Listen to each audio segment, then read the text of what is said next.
Hi there, Brian from the Housing Crisis Brian here, and it's time for a review of the new film Nomadland by director Chloe Zhao. Chloe Zhao being the director of films like The Rider and Songs My Brothers Taught Me, two much smaller scale films, and now she's directing Marvel's The Eternals.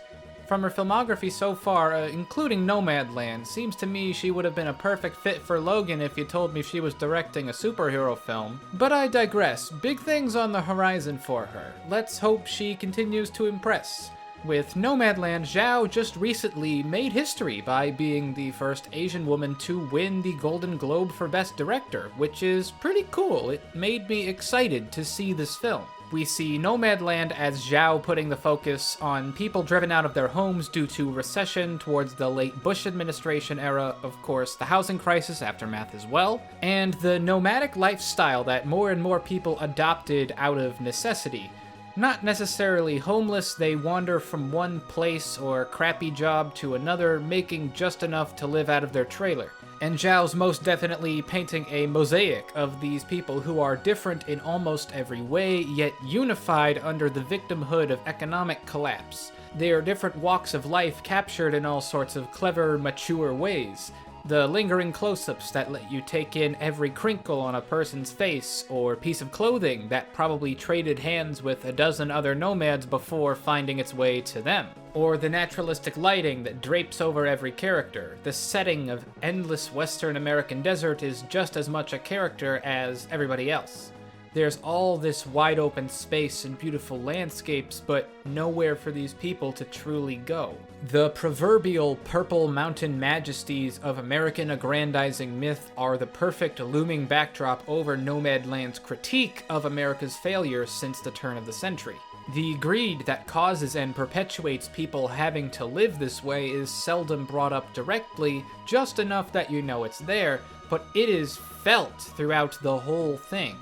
What I'm trying to say is, between Minari and now Nomadland, how dare Hillbilly Elegy exist? The icing on the cake here is Frances McDormand, one of the last actresses alive, I think, who can 100% convincingly play an average person. One that thoroughly feels real, almost to a point of discomfort.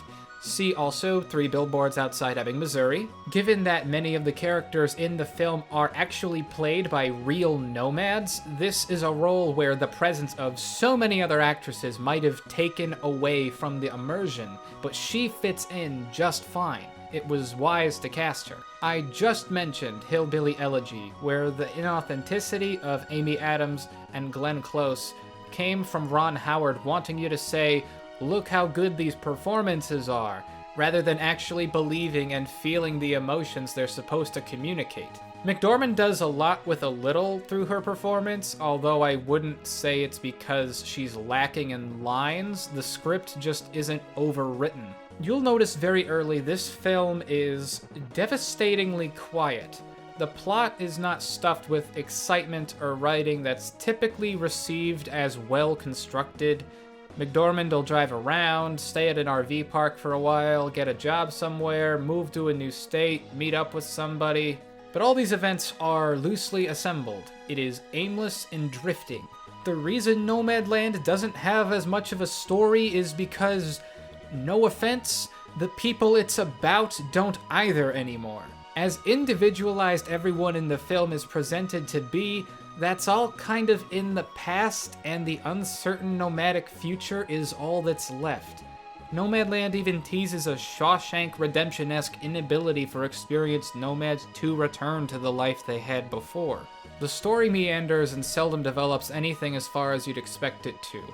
Although it's intentional, compared to other best movies of the year like Minari or Another Round, I'm not directly invested in the immediate events of the film. Is that a consequence of making Nomadland a traditional narrative, seeing as its messages and aesthetics could be accomplished in the same way with a more informative edge if it was like a documentary? Well, since we got it as a narrative, there's tons I could point to and say we'd lose out on if it were made that way. Stuff that's necessary for mainstream audiences to really face the material head on.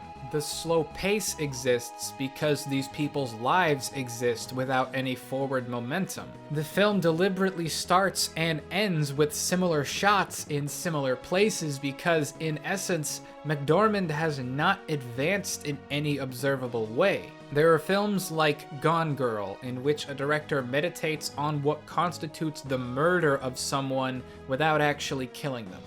Gone Girl's a widely different story, but in Nomadland's case, the bitter truth behind nomad culture is that late-stage capitalism has created hordes of abandoned people with nothing left to do but die. They roam around, they survive as long as they can, but that's the truth, because the greedy people of the world have stripped them of all their prospects. Nomadland says money can't buy happiness, but that doesn't mean the complete absence of material comfort is philosophically satisfying either.